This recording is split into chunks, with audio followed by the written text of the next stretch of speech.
Our topic is about balance, and before some of you came in, I just jumped right in. I don't know what I was thinking. I was talking about how this is man-made. A friend of mine from church gave this to me for my birthday, and I thought, this is not my life at all.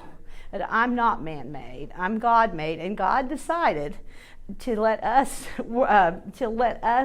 have some say-so in our lives. And unfortunately, that's when things get out of kilter a lot of times. We just get out of balance. It's so hard to stay centered. The topic, which was hard to understand a little bit at first anyway, is balancing self-compassion and self-accountability. So keeping a balance between not making excuses for ourselves, not making ourselves do hard things, to not pushing ourselves over the top thinking I have to do every job. That's why I'm not really a great preacher's wife, because my sister's a preacher's wife and she does everything. And I'm like, I can't. Of course, she had 4 kids too, and she can. So I don't know. She doesn't clean her house. So that's, I just said, I don't do so great nowadays either, but I used to. But, we just all have different gifts. And I just think balance, and I've obviously not ever been a man, so maybe it's not easier for them, but I just feel like balance for women is so very difficult because we have so many hats we wear. I remember I had a C-section or something, so my husband did laundry, and he was like, I asked him, what are you doing? He said, I'm doing laundry. I said, are you watching it? Because he's not a multitasker. And so, I'm assuming he's going, oh, I'm in the washer now. And then, oh, now it's drying time, and we don't do that. We throw it and go on and do our work and do what we need to do. So I just think women's issues, it is. Yes. I think that I'm just afraid to leave it. I'll walk around without it because I'm not used to staying behind a podium or anything at school. With 9th graders, if you're not walking among them, you don't know what they're doing. So I'm walking. But I think we just need to be so careful not to have a distorted view of self. Sometimes we need to strike this balance between taking care of ourselves and excusing ourselves from hard things sometimes to overdoing ourselves and filling every moment with jobs as if we're earning our way, to heaven, because that's not what we're doing either.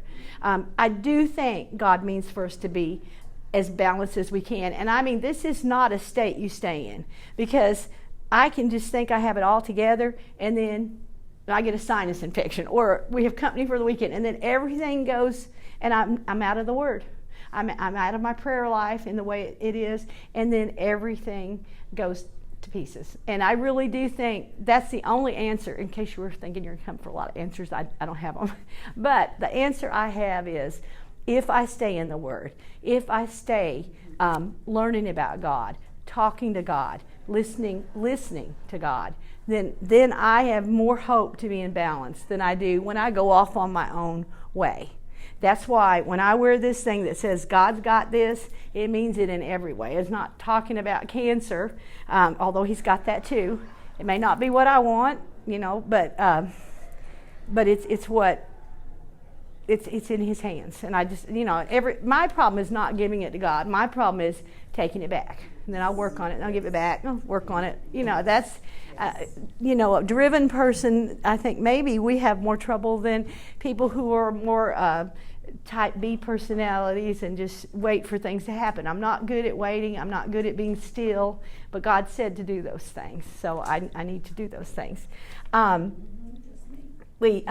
my husband, had a sermon one time on distorted eye vision, eye being the letter I, and he said, as opposed to EYE vision, where you can get somebody to fix that, it can be fixed.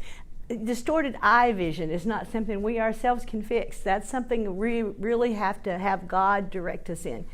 We are fearfully and wonderfully made, and we're the ones that mess it up when it's messed up. He made us, but we are also creatures who are made new, and that is made as in done to us, not something we can work out. We have to give ourselves to Him, I think, for that purpose. Paul said that he thinks the solution to this is worship. And I said the solution to this is being in the Word. But then the more I was in the Word, the more I realized then that makes you worship, So So he could also be right again. So, but it's not us. We're just not in charge of the world. The proper view of self isn't self-secure or insecure. It's God-secure.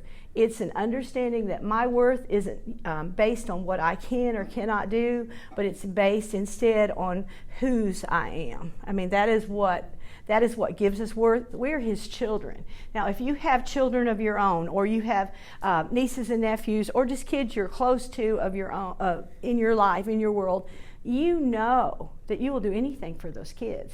He will do anything for us too. But then we also sometimes have children that decide to go their own way. And I don't think God will ever leave us, but we can leave him. And we may just leave him, and I don't say just lightly, in a season of our life, but then everything gets topsy-turvy. So if you feel particularly out of balance, I think you can say to yourself, why is that? Is this, probably it's not something being done to you, even though in the middle of a divorce, a betrayal, a disease, those things are hard times for us to maybe be doing some of the things we would normally do, but you still have time in your head to be committed to God. I thought when I was at my worst at cancer, when I was in the chemo and I couldn't go back to school because my blood cells wouldn't get high enough for me to go back to school. I had time. Sometimes it might have been warped, but I was talking to God. I think sometimes when you're at your lowest is when you kind of get that balance thing better, because you're reading the instructions finally. You're not, handling everything on your own, which is what I think most of us tend to do because we're strong women, and we've been taught to be that way. My dad taught me, you're a capshaw, you can do anything. Well, that's not true. I mean, I'm just a person like everybody else, and I think it's a good thing to be taught because you don't want to be a dependent, weak individual. But there's that balance every time. It comes back to that. Micah 6:8 says, he has shown you, O mortal, what is good, and what does the Lord require of you? To act justly, and to love mercy, and to walk humbly with your God. So he requires three things of you: to act justly, to be kind to everybody, to treat people as you want to be treated, to love mercy. I love mercy because I need a lot of it. To love mercy and to walk humbly with your God, not to be haughty. That was a vocabulary word we had, and I teach in a public school, so I can't bring in God, but you can bring in God, in lots of ways. And I talked about being haughty and not thinking you're better than other people. And I don't imagine that's a trouble we have. Most Christian women, we don't err on the side of commission. I mean, I'm not out running around and, taking drugs and drinking and running around with other men, anything like that. But we might err on the side of omission. I mean, things we leave out, things we don't do. And I don't mean that you're supposed to be on every committee. I'm not like that. I kind of fall apart when I get too extended. But I do mean that we are supposed to be doing what we know that God's called us to do. We all have different gifting. We all have different blessings that we've had that have put us in one place or another. I mean, I think I'm good with young adults, and so that's who now in the church that made it a little trickier because I didn't, once I taught fifth graders, that was kind of as far as I could go, but that's fine. I don't need that. I have other places where I do that. But I just think we're supposed to find out who we are. We're supposed to find out what we are. But that's not so we can praise ourselves. That's not so we can put ourselves up before people and exalt ourselves. That's so we can see what we can give back to other people. And I know several of you ladies, and I know how much you do, and I could feel really guilty, but I'm not going to compare myself to you. I'm going to compare to what I read in the Bible, what I feel like I'm able to do. I'm such a bad judge of character. Whenever God says David was a man after his own heart, I just really want to object. I don't think he was, God. Of course, I think that meant later. Not at the time when he was killing somebody and marrying their wife. It wasn't during that time. But even Mary and Martha, I understand Martha completely. I'm like, when Jesus goes, Martha, Martha, I think, Oh, that's what he's saying to me, because I'm a Martha. Or the prodigal son. I mean, I am feeling for this older son. I get him completely. So obviously, I'm not a good judge of how I'm supposed to be. God tells me differently in his word. So I need to stay in his word so that I know that. One thing I have learned in my life is when I have a vacuum, I will fill it. And we can fill it in good things or bad things, or things that are helpful to us or things that are not. In the Bible, in 2 Samuel 11, it says in the spring, at the time when kings went off to war, David sent Joab, with his troops, with the king's men, and with all the army of Israel. He didn't go. And when he didn't go, he got into trouble. So once he was no longer doing the things he needed to be doing, he was up on the balcony at night and looking around, and that got him into trouble. So I have found in my life, when I have a vacuum, I have a void, and I don't mean fill it with everything, but I mean fill it with the important things. I think I've always fought with urgent over important, and urgent almost always wins, and it should not. But at school, even speaking here today, I was working until 5 o'clock at school because this is due and that's due. I was observed yesterday, and just so much stuff going on in all our lives. There are a lot of teachers here, former teachers. I talk to ladies who stay at home, and the things they do, I'm amazed at, and I think, how in the world do you have time? So I know all of us are on a different walk, but we're all on a similar walk. We're all working so hard to keep in balance, to keep our lives what they should be. Paul talks about running the race in 1 Corinthians, and about how he always has to keep his body under subjection. In Romans, I think I have it here, Romans 7:23, he says, in 21 he says, although I want to do good, evil is right there with me. For my inner being, I delight in God's law. But I see another law at work in me, waging war against the law of my mind and making me a prisoner of the law of sin. What a wretched man I am. Thanks be to God who delivers me through Jesus Christ. So, we're not the only people who have ever had this issue. We're not the only people who are striving and feeling like, I just can't do it. The only thing I would ever say that I think is more negative, maybe it sounds more negative, is you are not the judge of other people's balance. That is way above your pay grade and mine. And that's when churches get in trouble and people get in trouble, when you decide they really could be doing more. Or, I don't know why they think they're so important, or I think my thing I'm involved in is so much more important than that little thing they're doing. That's not our job, and praise the Lord it's not. I think with our kids we do have some judgmental capacity, because we have to know where they are at least in order to help them in any way. But we're the construction site that we're supposed to be on. It's not our neighbor, it's not our lady that sits by us at church, it's us. And I think if we remember that, churches really grow. I think it's when we start worrying about other people's, what they're doing, and do they really think that's more important, then we're getting in trouble. And we don't need to do that. I think of the verse in it's Isaiah 49:16, and it says, see, I have engraved you on the palms of my hand.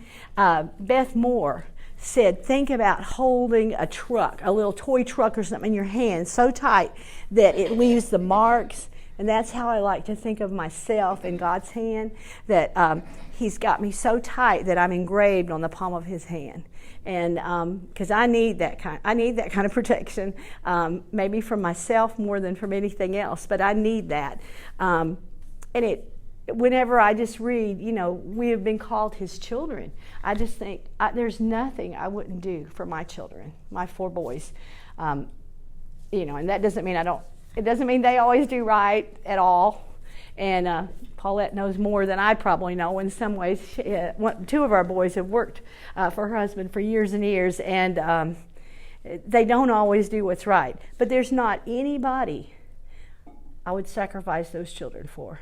There's nobody.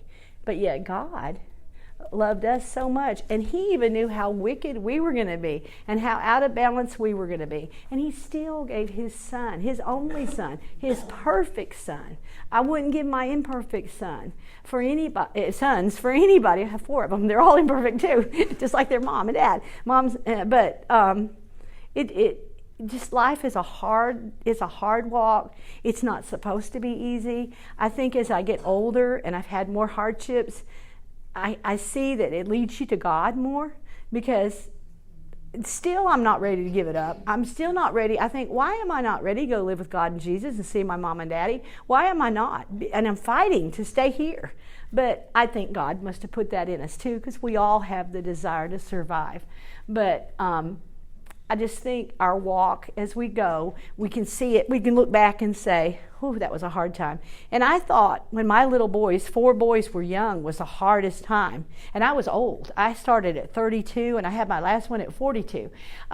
So I thought that that was the hardest time. But then when they start making their own decisions, that's the hard time. And then I'm sure there are other times when you have grandkids. I don't have any of those yet, but that's got to be a hard time, because then you feel responsible for them too. So, this is not a life of leisure. This is not a life of comfort. It just isn't how it works.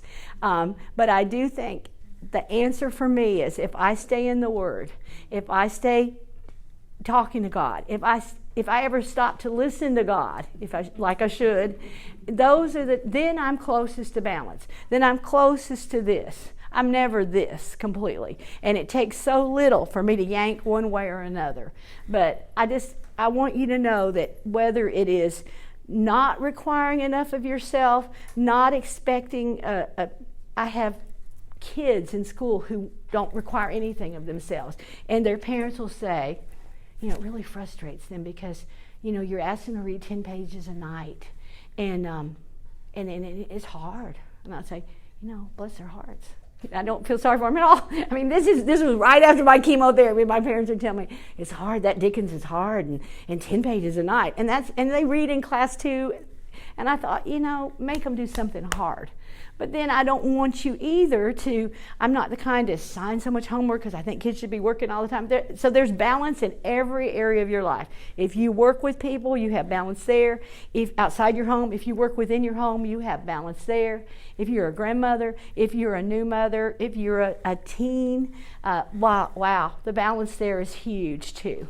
I kind of remember it. It was a long time ago, but I don't think I had nearly the issues, because the options were so much less great as they are now, especially with the internet and all that. Things are just different. We didn't compare ourselves we might compare ourselves to the cover of Teen magazine, but we didn't have all these other things we were looking at.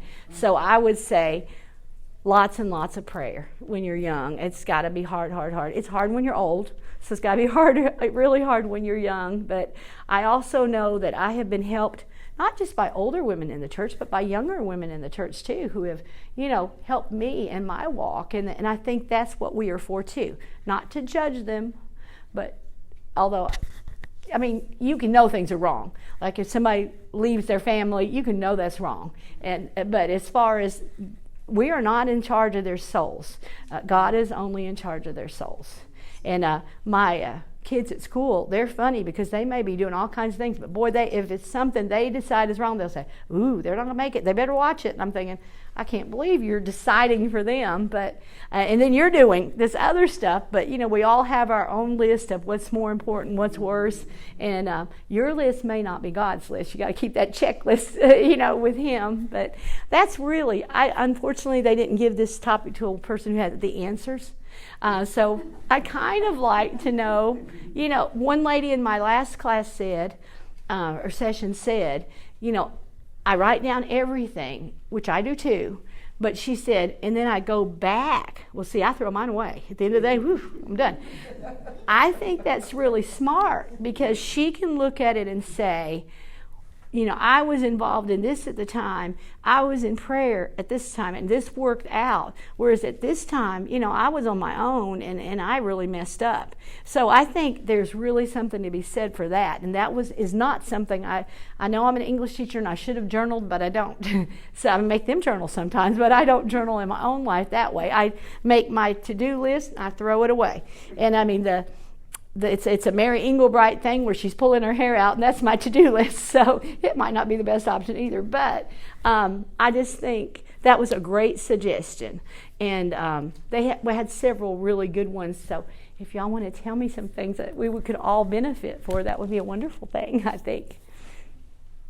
And I'm going to walk away from that. Okay, I was going to ask, okay. Liz, do you have a suggestion of can you think of something that you do in your life that might benefit others? Because we all do good things.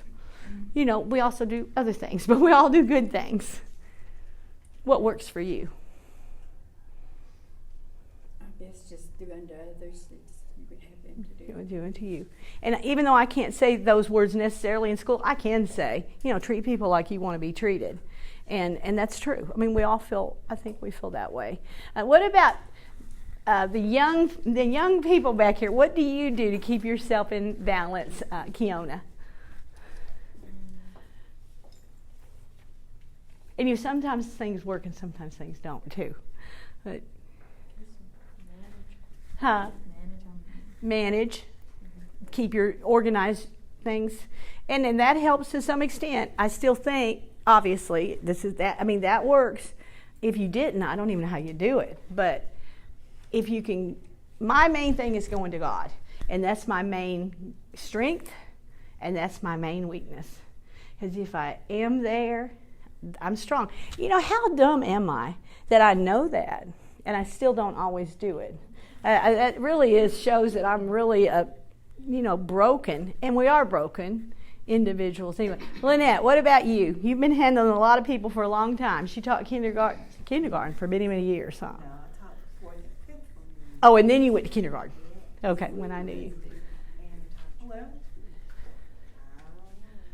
one day at a time, I do tell. I was quoted in the paper by one of my students who I just remembered who he was when I saw his name. But he said that his best advice came from me, and I thought that was, I don't remember what I told him, but he said, always ask why. If you don't feel something is right, ask why. Okay. That doesn't work. So I don't know. I just do what I don't know. I get up in the morning, I read my scriptures, and I start my morning. I have to start my morning early. I can't just rush. I just can't rush. And if we can, we were teaching imagery last week. If we can start our day with prayer, end our day with prayer, just pray throughout the day as you're driving, as you're walking along. In the Old Testament, it talks about, as your family walks down the road, tell about the things I've done for you. Tell what God has done for you. I think if we can put our lives in the middle of that picture frame that is God, that is, then things will not unravel. Things will not, and there will you can't not have cancer because you are that way or whatever. But there are a lot of things we can control that we do to ourselves. Yes. Something that Megan. I've learned in my mid-40s is to say no. Uh-huh. It's okay to say no. That's good. And I'm not guilty. I don't feel guilty about saying no anymore. Now, see, I felt guilty for a lot of years because once I had the third son, I just couldn't do it. My husband said, you used to lay all my clothes out like a little flat person, and he said, you don't do that anymore. And I said, and that was after the third son. I went, that's because I have three sons, and really I have you too. So, but you can't do everything, and I can say no, but then I still feel guilty. So I guess that's something I need to work on, is that guilt part of saying no, because we can say no, but that's a smart thing, because if you say yes to too many things, you are saying no to other things in your home life or somewhere. You only have so much time. We can say yes to everybody else and be saying no to God. That's true. You're right. That's absolutely right. He didn't ask us to spread ourselves thin for the world. Where did we learn that? I mean, we were taught to be that way, though. I don't know where we learned it. I don't think my mama taught me, although my mama absolutely did not take care of herself. She took care of everyone around her all the time. And so if she, I'm doubting she had the time, although she seemed like a pretty balanced person, but, to be where we're supposed to be. You're right. And if we say yes to everybody else, we are saying no to God, even if those are good things, because we're not doing bad things, most of us. I'm not out. Now, this is not a sin. I don't mean this, but something this sounds stupid, but this is true. This is a real problem I have. I would rather read than do almost anything else. Well, that is not an inclusive activity. My father used to sit and read with us around. I thought, well, that's really terrible. So I sit by myself and read, which is really terrible too. And my husband is not a reader. I mean, I always say he knows how. But he reads for his job. But he does not read for pleasure. And so it is a whole different thing. So the reason I say, not like, oh, that's a sin, but it can be when I omit other things, when I leave other people out, or when I just become sedentary because I really am reading this book. It's really good, I mean, reading on the beach, forget that. I could read in the water. I mean, I just read anywhere. But that is something. You can do good things or things that aren't bad, and they can become bad because they can become what you concentrate on. And I think, boy, if we all must do that some, but that is really something I do. And once I go do other things, I enjoy them. But then I'm always really happy if I get to go back and read after that, too. So, what about anybody? What about you, Miss Carolyn? Is it Carolyn? Yes. And what about you, Miss Carolyn? Well, I feel like being true to yourself, being honest with yourself, because when you're being honest with yourself, you're going to be honest with others. Sometimes when you're deceiving yourself, you're most likely going to deceive somebody else. So I try to be honest with them. So you don't lie to yourself. You tell yourself the truth. Right. And that's really good because we do deceive ourselves sometimes. We pretend we're this way, and we're not really. We may not just be doing it to other people. We may be doing it with ourselves. That was our vocabulary word yesterday, was deceive. I wanted to teach them what that meant. But that's really a good point, too. And you guys, God made us to be happy people, to be fulfilled people, but that was if we followed His guidelines and not our own. And I think that's when we get in trouble, is we start deciding we know what's best, or maybe we don't do it consciously. I think I do all my sinning unconsciously. I don't do things on purpose. I never think, I'm going to do this, So, but that doesn't make it okay. What about, I've been watching you, Semestra? Mm-hmm. Tell me what you could help us with, what you could tell us. Well, I agree pretty much with all the other ladies, but I try to make sure that I get up early enough to start my day off in devotion and prayer, to get my mind right before I go to the elementary school. Oh, are you a teacher too? Yes. Oh, so, wow. And then I try to come home at night and before I go to bed and try to reflect over the day and try to see what I could do to be better and do different for the next day. And that self-reflection, that's a real key term in any teaching. But it's true. We do need to look at ourselves because, I'm pretending I'm not knowing some of the stuff I'm doing, but I really do know. So self-reflecting is very important. That's good. Miss Carla, do you have anything that you can tell us that you do? Well, especially we try to set goals, maybe at the beginning of the year and stuff like that. We've set a couple of goals and habits that we've been trying to faithfully do as a couple. But individually, appreciation and gratitude, just kind of all through the day, thinking about the blessings and thinking about, how many, they're just all over the place. Right. And really keeping that in the forefront. And that just changes your whole attitude about everything. And I bet, I was thinking of gratitude the other day. Twice we went to the mountains, and twice when we were going to Pigeon Forge, there was an accident that had happened just right in front of us that we didn't see, but the police weren't even there yet when we stopped because we saw the police coming up. And I thought, someday when I die, I'm going to find out how many things God protected me from that I didn't know about. And I'm going to have more of an attitude of gratitude than I have now, because it's true. I mean, things happen in our lives all the time that we may not even know that we are being cared for. I do believe we are God's children. And you know, with your own children or kids you love, you will do anything for them. You will take care of them, and He will us too. But they kind of have to turn to us for us to know sometimes. And that's how, of course, God really knows. We were reading a short story yesterday about Langston Hughes, and the lady said, I've done things I wouldn't even tell God if He didn't already know. And I thought, it's true. It's true.